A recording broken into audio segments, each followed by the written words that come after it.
Olá, pessoal, tudo bem?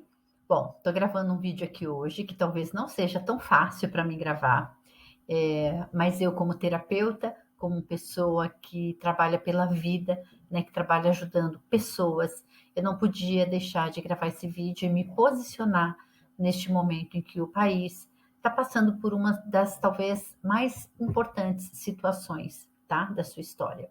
Por isso eu peço que você assista esse vídeo até o final. Assiste mesmo. Mesmo se no meio você não estiver gostando, eu peço que você assista até o final.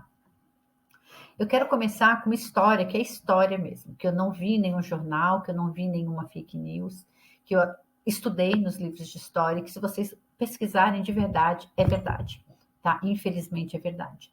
A gente sabe que nós vivemos lá na década de 60, 70, uma ditadura neste país, onde as pessoas realmente não podiam expressar a sua opinião, né? Os estudantes não podiam se manifestar, os artistas não podiam se manifestar.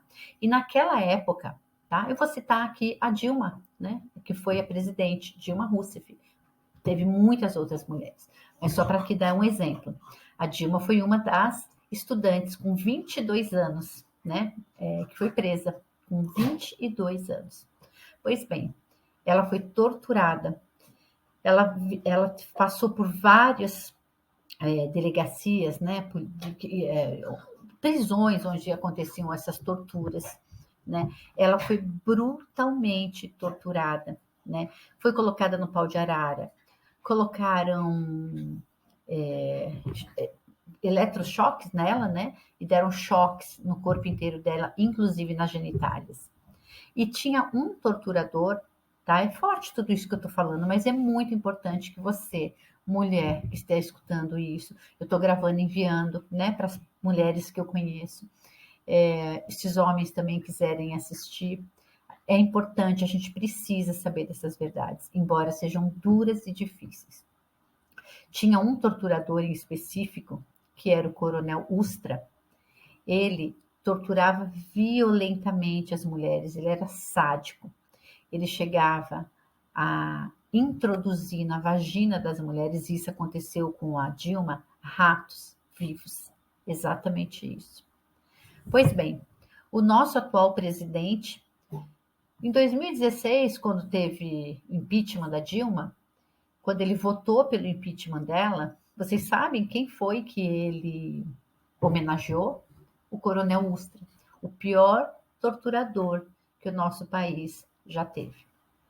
Eu estou citando aqui esse caso da Dilma, porque né, todo mundo conhece a Dilma, mas eu quero contar para vocês só apenas duas pessoas que eu conheço que também foram torturadas. Só para vocês saberem que o que eu estou falando aqui é com conhecimento de causa. Quando eu me formei, né, eu me formei em comunicação, eu fui trabalhar com uma jornalista, Rose Nogueira. A Rose me contou a história dela. Ela também era uma jovem estudante, tinha um bebê recém-nascido e numa manifestação ela também foi presa, torturada lá no Tiradentes, já foi em São Paulo, no presídio Tiradentes. O filho dela foi tirado dos braços dela. Ela não pôde amamentar o filho. O leite dela secou, deram um remédio para secar o leite dela, e ela ficou desesperada meses e meses, meses sendo torturada. Quando ela conseguiu sair da prisão, mal o filho nem reconhecia ela, né?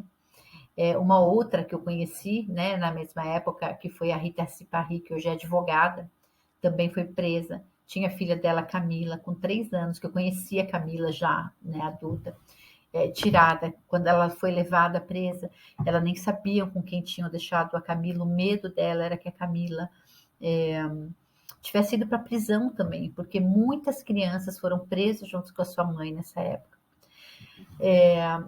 Por que eu estou contando essa história para vocês, gente? Porque nós temos aí um presidente que apoia a tortura e a ditadura. E nós, mulheres, nós não podemos compactuar com isso. Sabe, não é mais sobre se eu gosto do Lula, se eu gosto do PT, se eu não gosto, se o Lula roubou. A questão é que nós não podemos deixar este governo que está aí, tá? Este mesmo Bolsonaro que, algum tempo atrás, falou para uma deputada mulher na Câmara dos Deputados que ele só não iria estuprá-la porque ela era feia. Imagina como pode. Nós, mulheres, não podemos, gente. Então, assim, eu tô trazendo aqui, para mim é difícil falar isso, eu tô me expondo aqui para vocês, mas é preciso dizer, porque eu tenho pensado muito essa semana como que eu posso ajudar, porque eu tenho recebido pessoas, né, com medo, inclusive, tá? Este mesmo senhor que a gente está falando, agora recente, 2, 3 semanas, veio à tona que ele assediou meninas de 14, 15 anos. A famosa frase dele pintou um clima. E isso, gente, não é fake news, é verdade. É verdade, tá? Imagina, eu tenho filha, eu tô mandando para vocês, minhas amigas, né, clientes, a maioria de vocês tem filha. Nós não podemos, de forma alguma, apoiar quem faz isso, gente. Além disso, né, a gente viu aí no final de semana o Roberto Jefferson, que é correligionário do Bolsonaro, que na verdade ele é cria do Bolsonaro, a forma como ele tratou mais uma mulher, que foi a ministra Carmen Lúcia, também é verdade, não é fake news, gente, tá? Ele chamou ela de bruxa, que até aí tudo bem, de prostituta arrombada. Olha que palavras horríveis que eu estou usando aqui. Para mim é muito difícil gravar esse vídeo usando, inclusive, essas palavras que eu não uso no meu dia a dia. Eu estou trazendo aqui só algumas questões referentes à mulher, porque eu acho que nós, mulheres, não podemos admitir isso. Se a gente apoiar uma pessoa dessa, nós estamos admitindo, estamos compactuando para que outros façam e para que isso consiga ficar. Nós não podemos, de forma alguma, gente, compactar com isso, tá? Como profissional da saúde, né? Eu fiquei pensando muito, né? Não posso me esconder, não posso não me posicionar. Por quê, gente? Eu trabalho com energia do amor incondicional. E o que a gente tem visto aí dessa eleição, né, de outras, e de todo o comportamento do Bolsonaro, não é amor incondicional.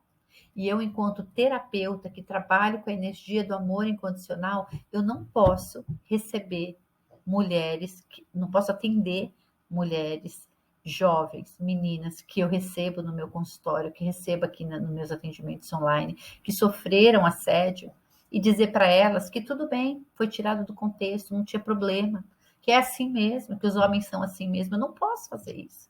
E é isso que o Bolsonaro diz, né? Ah, foi tirado fora do contexto, não é pintou um clima. Como que eu apoio uma pessoa dessa e recebo mulheres que sofreram abuso? Seria incoerente. Como é que eu recebo pessoas que, na pandemia, por exemplo, perderam entes queridos, estavam com medo? Eu recebi muitas pessoas com síndrome de pânico, né, com medo da pandemia, pessoas que estavam em luto. E como que eu recebo isso apoiando aquele que zombou daqueles que estavam morrendo, que imitou gente sem ar? Eu não posso trabalhar, né, com a minha consciência, recebendo essas pessoas e ao mesmo tempo apoiar quem faz isso, que tem esse tipo de comportamento, tá? Não posso receber no meu consultório, né, algumas pessoas, por exemplo, que perderam emprego. Eu recebo, vocês sabem, eu faço trabalho voluntário, eu recebo muita gente, né? Que depende, né, inclusive de Bolsa Família, de programas sociais, né, gente com fome, né, eu trabalho, faço serviço voluntário, tem milhares de pessoas com fome, e eu não posso ser uma profissional que trabalha com a saúde, que trabalha com o ser humano e apoiar isso que está aí. Por isso eu venho conversar com vocês, pessoal. Para mim não é fácil. Eu estou aqui me expondo, tá? Mas eu quero pedir a união de nós mulheres, principalmente. Né? Vamos colocar a mão na consciência, vamos esquecer fake news, não vamos olhar para nada. Peguem livros de história, peguem jornais, veículos de comunicação oficial, tá? O veículo, jornais oficiais. Nós não podemos ficar vendo coisa de que alguém falou de grupo do WhatsApp, pelo amor de Deus. Não é mais do que a nossa democracia que está em risco, né? É mais do que a nossa democracia. São milhares e milhares e milhares de pessoas na miséria. O Brasil voltou a entrar no mapa da miséria da ONU, no mapa da fome. né? Eu não posso, para mim é até difícil dormir sabendo que eu comi, que eu tive 3 refeições por dia e milhares de pessoas não tiveram nenhuma, né? E isso também que eu falo não é a estatística que eu leio, eu vejo na rua porque eu faço trabalho social. Então, depois que você assistir, isso foi um breve relato, um breve depoimento, uma tentativa minha aqui da gente de sensibilizar a vocês, principalmente mulheres, tá? Para isso que nós estamos vivendo. Nós precisamos entrar para a história como aquelas que não apoiaram esse governo que está aí, que faz tanto contra nós. Nós não podemos, tá? E se o seu ódio pelo PT, pelo Lula, for maior do que o seu amor pelas mulheres, por nossas irmãs, filhas, nossas netas, pela humanidade, então nós precisamos conversar. Se depois de você ver esse vídeo, se você quiser conversar comigo, venha conversar comigo. Se depois de ver esse vídeo até o final, você ainda apoia isso que está aí, porque tem ódio do Lula, porque o Lula foi preso, vamos conversar. Nós precisamos nos unir e agora é tempo de paz. A gente precisa entrar numa nova era. Eu conto com vocês. Vamos nos unir pela humanidade contra isso que está aí. Um beijo. Fiquem com Deus. Boa sorte para o nosso país. Boa sorte para o nosso Brasil.